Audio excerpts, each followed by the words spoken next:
Breaking news: as Congress discusses U.S. aid, Biden's Senate allies demand that Israel restrict civilian casualties in Gaza.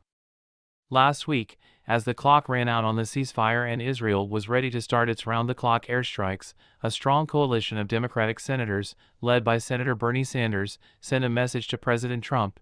They were sick of asking nicely for Israel to do more to stop the deaths of civilians in Gaza. Israeli Prime Minister Benjamin Netanyahu's hard-right government must provide guarantees of tangible steps in exchange for planned U.S. aid to Israel, lawmakers warned President Joe Biden's national security team. The truth is that if asking nicely worked, we wouldn't be in the position we are today, Sanders of Vermont said in a floor speech. Sanders stated that the U.S. should now exert its substantial leverage with its ally. Additionally, he stated, the blank check approach must end, and that everyone is aware of the nature of the leverage at play. The senator's harder stance on Israel has caught the attention of both the White House and Israel, as Biden's request for a nearly $106 billion aid package for Ukraine, Israel, and other national security needs is now in the balance. For decades, lawmakers from both parties have accepted the United States' position as Israel's primary protector, thus, it is nearly impossible to imagine them rejecting the war aid. As staunch backers of Israel's right to self-defense against Hamas, the Democratic lawmakers are steadfast in their belief that this is not their intention. As the aid debate continues, the divisions in Congress are becoming more apparent, as pressure is mounting, even from moderate lawmakers who support the Democratic president's order for Israel to receive the $14.3 billion in U.S. aid for its war. Sanders and the other Democratic senators involved have stated their firm belief that the Israeli military must take concrete steps to reduce civilian deaths in Gaza, in addition to the already difficult task of getting the supplemental aid bill through Congress. The warning from friendly Democrats has added another layer of difficulty for the White House.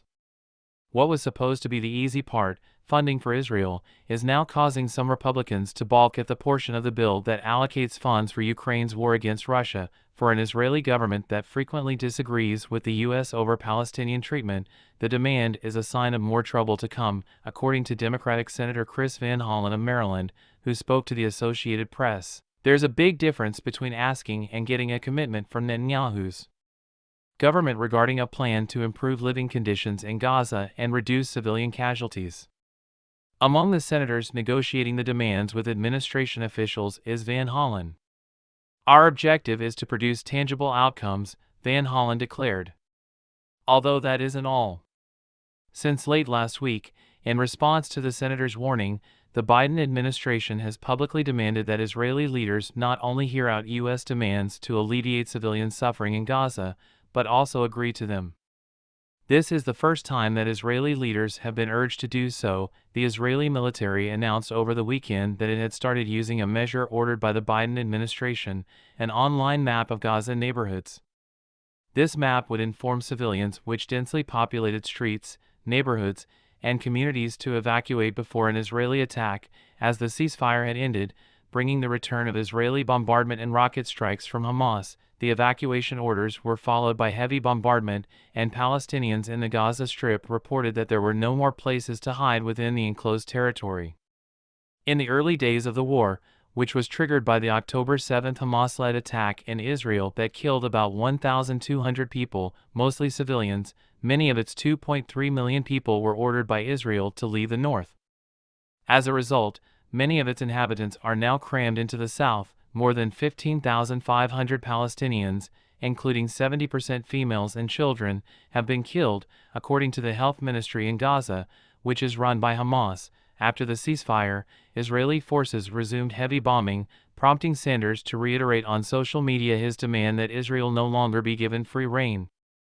Secretary of State Antony Blinken promised additional steps beyond the web map, but it remained unclear whether these would reduce civilian casualties or meet the demands of lawmakers and the administration. From the United States, Israel has consistently received the most military aid. Members of Congress and presidents of the United States have tried before to tie U.S. aid to Israel to certain conditions.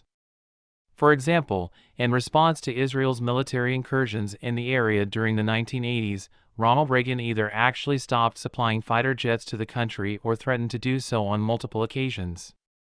However, The fact that it is being debated in a Senate controlled by Democrats makes this time different. Jake Sullivan, the National Security Advisor, and other White House officials gathered with the Democrats in the Senate to discuss the warning. Israeli military and diplomatic officials also moved swiftly to prevent this from happening, showing lawmakers footage of Hamas crimes multiple times on October 7 to support the idea of military aid from the United States. In the past, advocacy groups and individual lawmakers have called on Netanyahu's coalition to resign. The deaths of innocent Palestinians in Israeli conflicts with Hamas in the past were a point of contention. A Berhud approach, in which Biden publicly embraces the Israeli leader while keeping any American demands for behavior change for private conversations, was evident from the beginning of their relationship. Senate Democrats who are friendly to the administration were already on board with the idea before Biden's remarks to reporters on November 24 that conditioning military aid to Israel was a worthwhile thought brought them around. Sanders and the Democrats are still in the negotiation process, so they have not yet defined the parameters. There should be no new legislation, according to a number of Democratic senators.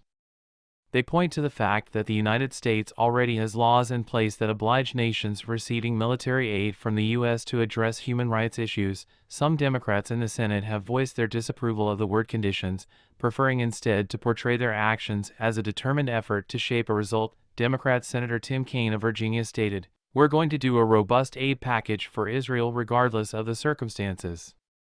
However, it must be in line with humanitarian assistance and endeavors to alleviate the plight of non-Hamas Gazans."